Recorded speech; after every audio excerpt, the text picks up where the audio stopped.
Организованные по случаю национального праздника туркменского скакуна в Балканском вилаяте праздничные мероприятия начались с торжественного шествия, в котором приняли участие почетные старейшины, милые матери, представители образования, культуры, здравоохранения, спорта и других сфер, студенты, энергичные детвора, местные жители.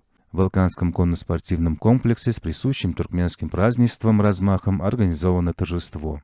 В музыкально-песенном торжестве нашло свое отражение высокое уважение и почитание, которые оказываются туркменским скакунам благодаря неустанным усилиям и вниманию уважаемого президента в эру возрождения новой эпохи могущественного государства.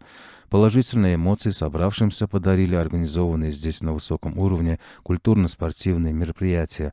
Девушки и женщины продемонстрировали один из древних обычаев туркменского народа – умме, совместно изготавливая изделия ручной работы.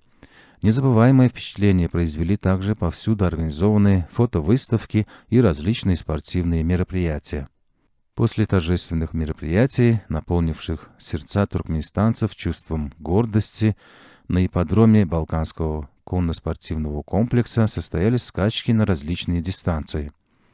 Болельщики, заполнившие 3000-ю трибуну комплекса, приветствовали каждый забег скакунов с радостью и весельем, эхом отдававшимися на скалах Большого Балхана. Победители зрелищных скачек, наездники и скакуны в торжественной обстановке были награждены ценными памятными подарками и призами.